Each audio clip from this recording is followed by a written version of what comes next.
Happy National Apprenticeship Week 2022. My name is Gavin O'Mara. I'm the CEO and founder of FE News, and welcome to what is going to be a really epic show. This is season 2, episode 4. It's a total collaboration with FE News and NCFE. It's all a season around the future of work.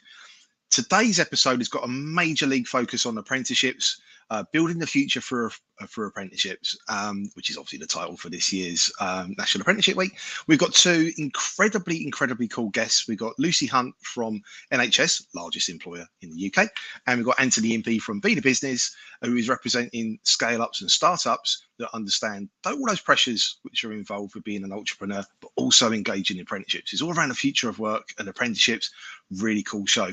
My co-host is Gemma. Gemma, I wonder if you could join us in the studio. Hey, Hello. Gemma, how are you? I'm good, thank you. Are you? Yeah, really good. Happy National Apprenticeship Week. Happy National Apprenticeship Week.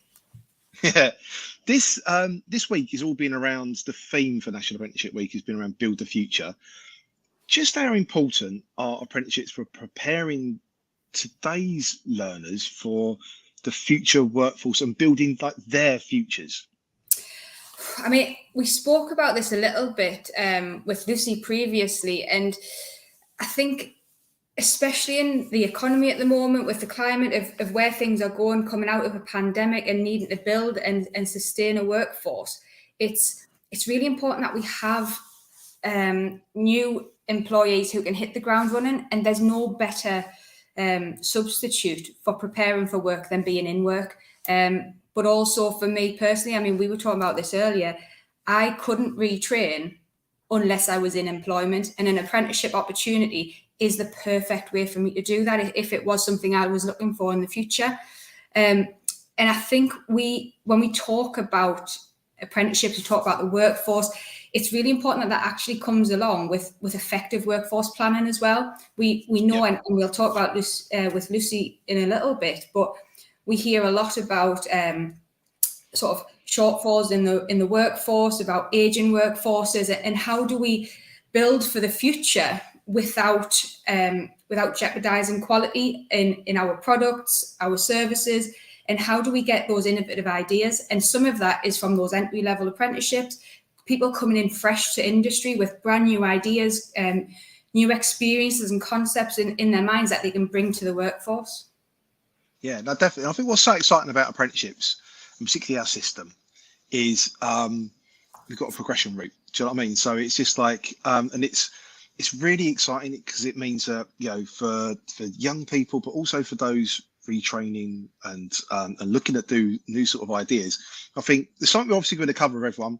We're in the middle of the great resignation, the great reshuffle, the great recognition. There's a great line of everything going on. We've got a great big crisis of skills, but employers' mindset is having to change around where they're looking for current and future talent. And I think apprenticeships has got a really natural sort of fit into that. What's interesting around this week as well is it's very much around promoting apprenticeships. And we've had so many articles this week on FE News. We had 105 dedicated purely to National Apprenticeship Week. That's a lot in a week. And within that, it's National Apprenticeship Week is working with raising awareness. Do you know what I mean? Raising awareness that people that want to be involved in apprenticeships, which is great. There's a few other things I want to cover a bit later, where I think we need to adjust. But how important is it, Gemma, that we involve all stakeholders in apprenticeships? Because it isn't just the learner, there's the employer, there's the provider, there's the awarding organisations, then there's all of the periphery around it. How important is it that we engage everybody as a part of the apprenticeship system? I think it's vital. I don't think we can underestimate how important that is, to be honest with you. I think an apprenticeship, like any form of training within the workforce, it's an investment in people. And we have to have that collaboration across the piece to get the best outcomes, not only for the individual, for the learner, for their progression and their career opportunity, but also for the employer themselves. They're making that investment, and we have to listen to the employer's voice. We need to make sure that people feel empowered to develop the workforce that they're looking for as well. And part of that does come from those really strong relationships that we have across providers, across from regulators as well. And we have to include those people in there because, for example, NCFE as an awarding organisation, as an endpoint assessment organisation, we are bound by certain regulation, but we have to have that that real belief and collaborative approach to getting the best for the learners, for our workforce, for building a sustainable future. And we do that through that collaboration, through getting everybody involved, because we all have those little pieces of the jigsaw that fit together to create that picture. And it is a cliche to phrase it like that, I know, but it is absolutely true. And one bad experience, whether that be a training provider and they pull out and they don't offer that anymore, it shuts off opportunity. Whether it's an employer who then decides to disengage with apprenticeship routes, and then that closes off opportunities within their sector, within their industries, and also the learner themselves. Ultimately, the apprenticeship is there to help enhance and build and give opportunity to those apprentices. And if we give them an experience that isn't fulfilling, then they disengage and they don't get the most out of it. The sector doesn't get the most out of it, and everybody involved doesn't either. It really is important that we have that collaborative approach from everybody. Yeah, definitely. I want to bring in our guests. We've got two absolutely epic guests. We've got Lucy Hunt from NHS, who's the largest employer in the UK. And honestly, there's a couple of things we want to cover, but legendary to be able to keep training through what we've just been through. Anthony Impey, talk about legendary, got the greatest bookcase ever, and also represents all employers that are like, that are juggling like startups, scale ups, but also need to look at talent to the future. Lucy, Anthony, I wonder if you could join us in the studio. Hey Lucy, hey Anthony, happy Morning. National Apprenticeship Week. Happy National Apprenticeship Week. And thank you, Anthony. What your bookcase has got infinitely better. I don't know how you keep like making it improved, but it's Gavin, really cool. I am a little worried that you've only invited me onto the show for my bookcase and not for me. I'm worried about that, but I'll let it go. Not to add to that feeling, Anthony, but that was the first thing he mentioned to me when I spoke to him. So, I'll just go and you can have the bookcase. So bookcase. No, I want to ask everyone actually around. You put me off now about skills gaps. So we've covered skills gaps in previous episodes. How important are apprenticeships in addressing and resolving these gaps, Lucy? They are crucial. I think we've had great success in the NHS. It's a way to attract new talent, but it's also a fantastic way to develop the existing workforce and give them opportunities that they would never have had before. We've had a lot of our first cohorts of registered nurses, for example, healthcare support workers, lots of experience, couldn't afford to give up work and go back to university. And now through a degree apprenticeship, they're fulfilling their dreams. So I think they're a fantastic opportunity. Yeah, no, definitely. Anthony, what would you sort of say? Because you've got, digital, you're an entrepreneur, and you're representing so many different entrepreneurs. Skills gaps, how important are they for entrepreneurs? How important are they for you, for your business? Well, I mean, it's very interesting. I talk to small business leaders, entrepreneurs every day as part of my day job at Be the Business.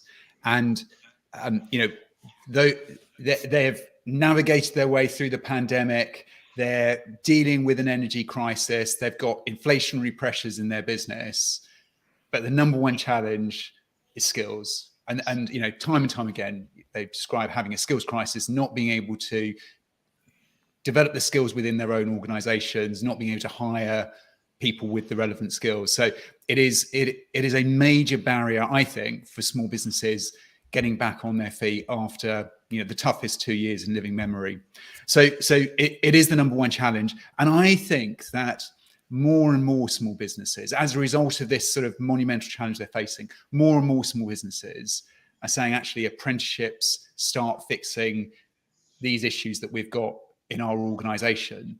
And I think that provides a unique opportunity for the apprenticeship system to kind of respond to this demand that small businesses are facing, and ensure that it can provide the talent pipeline that these smaller organizations require. So I think it's exciting times for apprenticeships. I think there's a unique opportunity that we've got to make sure that apprenticeships really work for smaller businesses.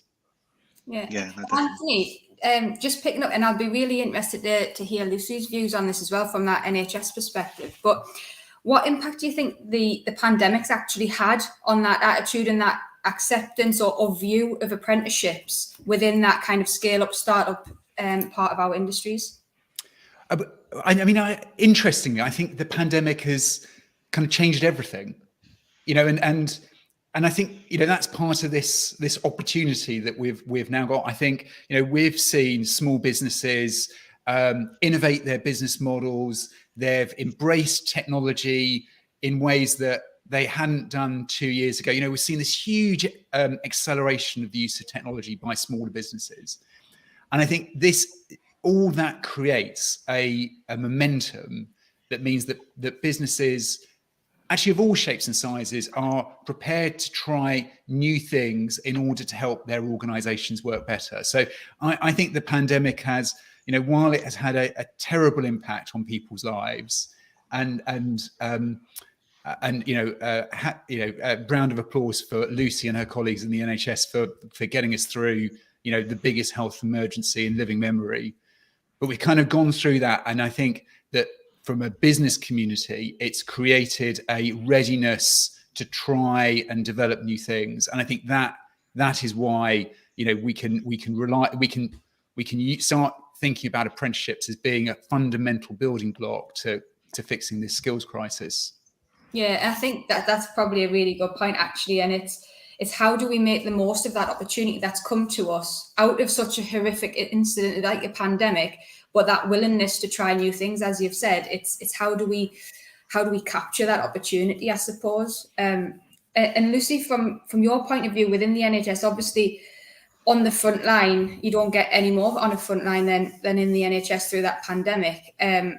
You really were our last line of defence, as Gavin and I were speaking about earlier. How has the pandemic impacted apprenticeships within the NHS and that relationship with apprenticeships to support the workforce? Well, so amazingly, we had our highest number of starts during the pandemic. I think, we became suddenly an employer of choice. We were open all throughout. We were busier than ever. We had a lot of applications from kind of people from hospitality and retail that were sitting at home and wanted to support. I also have to give a shout out to our SMEs. So, it's been the GP practices and the pharmacies that have got us through the vaccine. They've been busier than ever. They've been, really having to prioritise getting that done for us. So, yes, we've got the huge NHS trust, but I don't want to overlook the support that we've had from primary care employers, and they are SMEs. But I also think, for us, we just need to build on that. It's National Apprenticeship Week.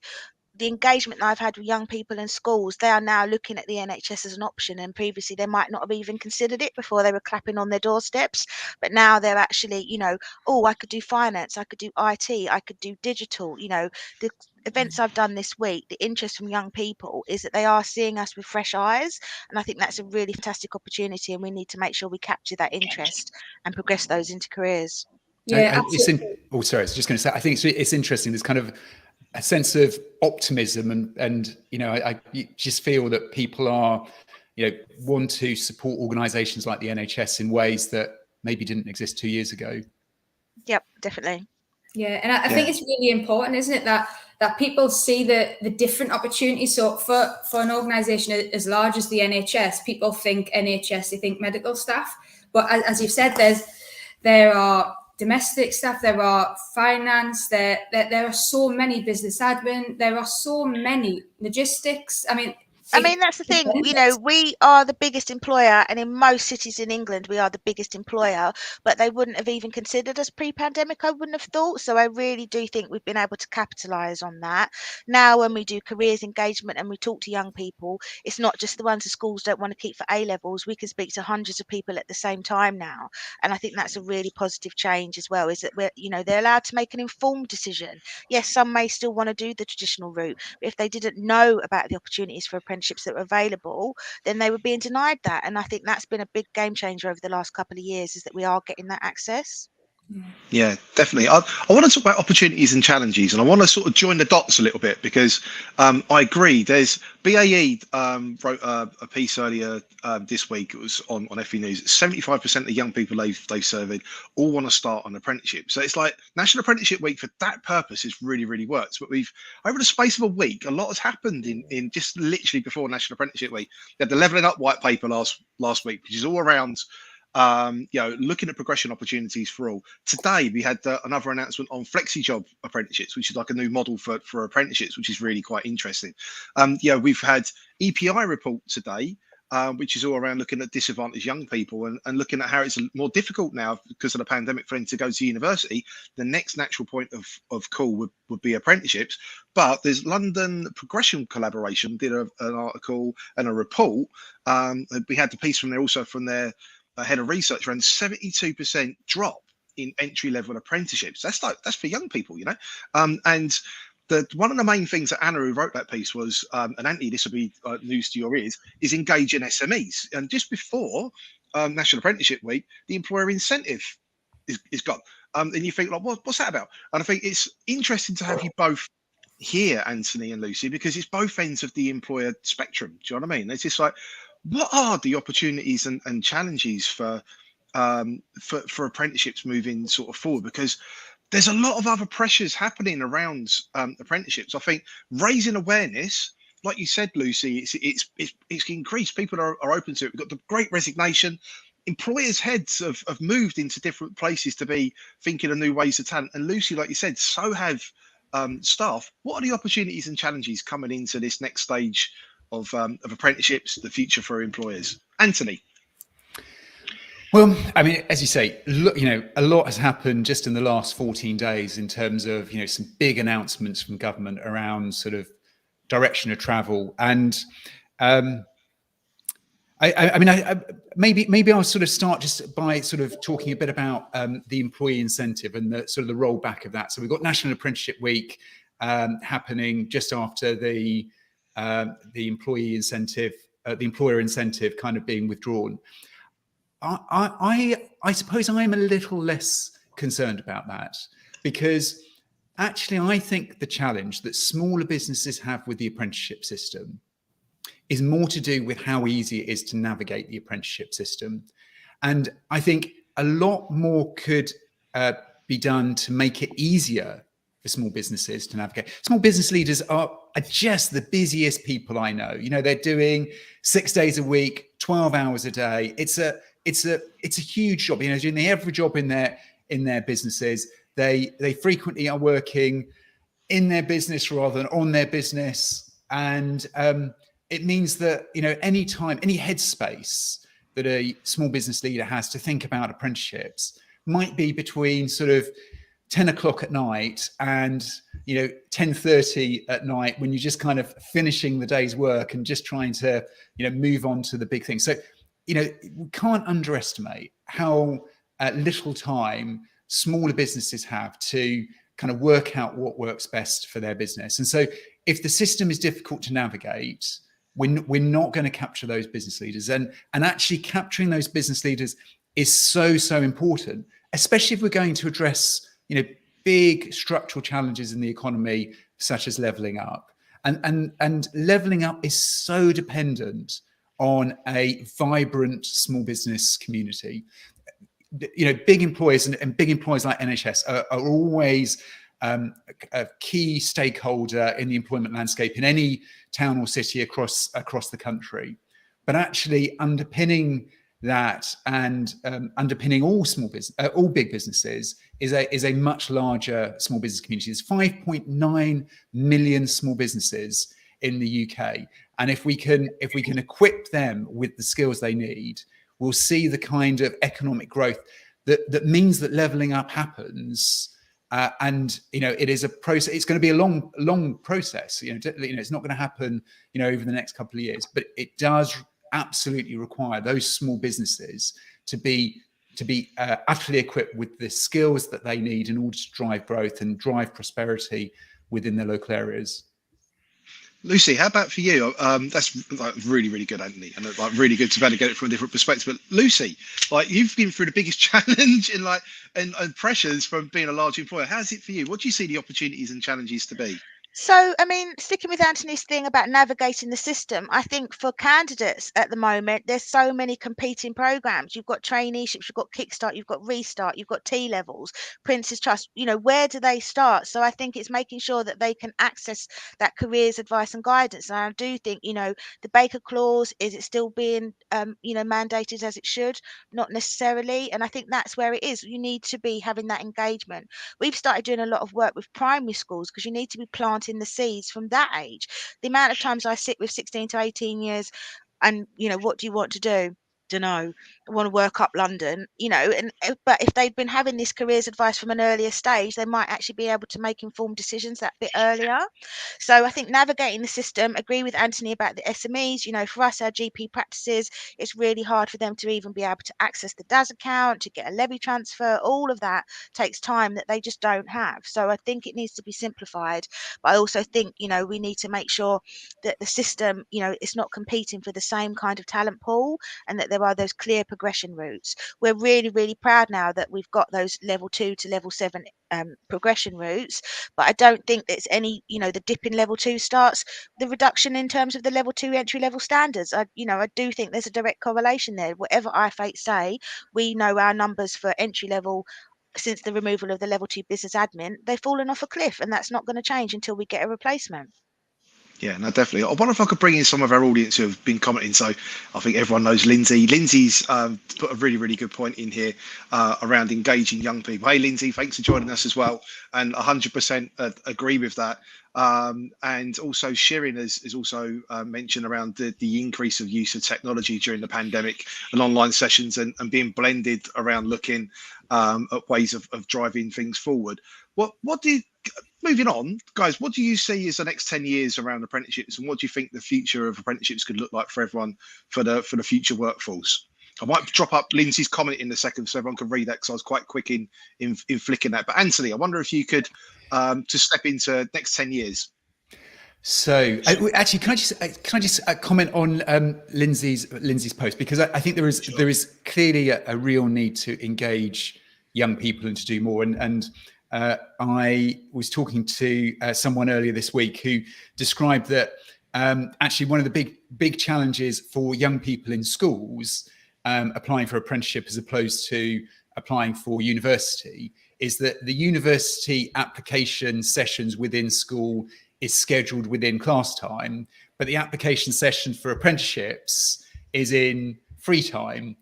And if there was one low-cost thing that government could do, would be to just change that so that actually, if you were doing university applications in class time, you do apprenticeship applications. Really simple thing, doesn't cost anybody any money. I think it's uncontroversial. So hopefully I won't be cancelled for making that comment. But picking up on kind of the big trends, we have seen a fundamental shift in the way people work in the last 2 years. I mean, it is just absolutely incredible. We did some research a few weeks ago that looked at a 4-day working week, and 5% of small businesses have already implemented a 4-day working week. 1 out of 5 are thinking about it. Now, I don't imagine for one moment that all organizations are going to switch to a 4-day working week, because it doesn't work for everybody. And so, I'm not advocating or suggesting that that's the case, but I do think it shows how massively the economy has changed and how our approach to work has changed in just 2 years. So, if we're now kind of imagining what things are going to look like in 10 years' time, I think we can imagine some radical changes in the way we work. I look a bit at my own organisation, again, in the last 2 years. 2 years ago, we were a very London-centric organisation, had offices in central London. Most of our team were located within commuting distance of the office. 2 years on, I think, I don't have the absolute data, but roughly half our team is outside of the catchment area of London, is outside of the commuter distance of London, because you know what, we can work really, really well using virtual platforms, and so I don't think as an organisation, we're going to sort of reset to where we were 2 years ago, because that genie is out of the bottle, and we are now moving to a more dispersed workforce.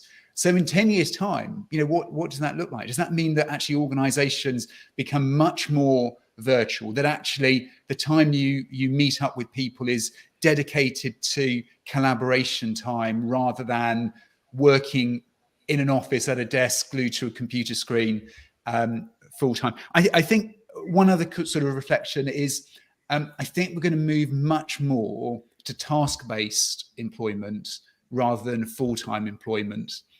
I think, the nature of work is changing. I think we've seen how gig economy work has transformed some sectors. And I think that is the best parts of gig economy work. And I appreciate there's lots of bad things, but the best parts of gig economy work, I think, are going to move across the workforce. And that works well for staff and for organizations as well. So I think some big changes on the horizon. We've seen 2 years of massive change. I think that's just going to continue. Yeah, FlexiJob apprenticeship announcements, very interesting. Gig work, great example. Stuff like that. Lucy, one of you could jump in there. Well, I think we're getting there with what I want to see. The recent UCAS report showing the increased interest for degree apprenticeships, I think that's fantastic. And now, they're aimed to have a one-stop shop for anyone looking to do a degree. So you will see the traditional and the degree apprenticeship at the same time. My concern is, we want to make sure that those from underprivileged and deprived backgrounds are still going to get the same access. I don't want to see, the middle class that would have been able to do the traditional route with their pointy elbows knocking out those that we want the apprenticeship to be for. So I do think that's something we need to make sure happens. Agree with Anthony, we have worked harder than ever in terms of now being on screen. We've got past the IT firewall issues. I'm never going to be getting the 5 o'clock train to Manchester for an hour again anymore, but we can have back to back and we can have a much wider reach. But I think, for me, it's that parity of esteem. All the National Apprenticeship Weeks events I've done this week is, I'm stressing it's not for those that are not academic. That used to be a myth, didn't it? It was just plumbers and hairdressers and, not for those that are academic. And that's not true. If you want to do an apprenticeship, you're going to be working full time and doing qualification. That takes a lot. So I don't think we should, not highlight how important that is. But I think that parity, I think we're getting there. It's no longer seen as the second cousin or the lesser route. And I think we just need to continue to build on that. Yeah, definitely. I wonder if I could bring in some of our audience. We've had absolutely loads of comments, so everyone's loving this today. Lou, it's really good to hear you getting involved in the show today. But she agrees with around same issue that you was mentioning there, Anthony, earlier around SMEs and perception and complicated wins. Also, Bryony Kingston is got involved with what you were saying around, Lucy, around engaging young people and the such, and giving us direct quote from a young person who's can see like different entry routes in, and Sherry's come back in again, or Lou's coming again around what you're saying around engaging people and Baker clause and stuff like that. And Sherry has come in again. So many messages. I can't bring them all in. Everyone's really loving it. But I think it's really, really interesting. The audience is agreeing, engaging, seeing exactly the same thing as you guys. If I can ask, we're nearly at time. We're totally at time. I can't believe this scratched the surface. If you could dream big, what would you want to see for the future of work and the future of apprenticeships? Gemma, what would you want to see? If I'm honest, I think it's everything that Anthony and Lucy said. I think it's about that that parity of esteem, that accessibility, and growing and evolving to make sure that people are seeing apprenticeships as an equal, but also that we're supporting young people, as some of the comments that have just come in have pointed out. We need to support young people to understand it's okay not to go to college, not to go to university. It doesn't mean you won't get to where you want to be. It's just you're going to follow a different path. So for me, what I want to see is exactly what Lucy and Anthony have said, is building on what's already started, but making sure we don't lose sight of the people that we're trying to capture through apprenticeships as well. Yeah. Anthony, you could dream big. What would you want to see? So I want to pick up on the theme of parity of esteem and introduce slightly different perspective to it, which is I think apprenticeships have to work for everybody in the workforce, and they have to work for older workers. There are 300,000 fewer under 30s in the workforce, 1 million more over 50s. We are an aging population, and if the economy is going to respond to a changing global landscape, a changing competitive landscape, we have got to, we've got to move into sort of the Prime Minister's vision of a high skills, high wage economy, and apprenticeships play a key part in that. But they will only work if they work for older workers and workers that are in a mid-career as much as young workers. And I think a lot of the narrative around apprenticeships tends to focus on younger people because that's where they've always existed. We need to think about it much more broadly and be much more inclusive in our language on apprenticeships. Lucy, what would you want to see if you could dream big? I think just to continue on the trajectory that we're going, 24,000 starts during a pandemic is no mean feat. Are we going to get to our public sector target next year? I hope so. But just to continue that with the engagement, with the excitement around it, I'm buzzing this week from the young people that I've been allowed to speak to, and you can see that light bulb moment when they're like, "Oh, I'd never thought of this before." And my dream that we get people saying, "Oh, I couldn't get an apprenticeship, so I'm going to have to go to college or university and do the traditional route." Bravo. Yeah, no, definitely. Thank you everyone for joining us today. Gemma, thank you for being my co-host. So you're absolutely brilliant. Anthony, Lucy, as always, absolutely excellent. Thank you for joining us. Audience as well, and thank you everyone for getting involved. Thank you, Lindsay. Thank you, Shirin. Thank you, Lou. Thank you, Bryony. We've got Royalty joining us on in the apprenticeship world in the comments and engaging with the show. This is a total collaboration between FE News and NCFE. So Sam, thank you so much for all the background stuff you've been doing, getting these shows together. Lindsay as well, Team FE News. Thank you, Leah. Thank you, Kelly. Thank you, Finley. It's been absolutely awesome. This show's been great. Everyone, happy National Apprenticeship Week and dreaming big. I agree with everything everyone has said. I just can't wait for everyone to be able to have this as total parity of esteem. Do you know what I mean? That we can actually really see real growth in entry level, but also, Nancy, like you said, in older learners as well. I just think this is a really important area that we need to address for everyone. Thank you, everyone. Happy National Apprenticeship. See you next week, 10 o'clock on Thursday. Bye. Thank you. Bye.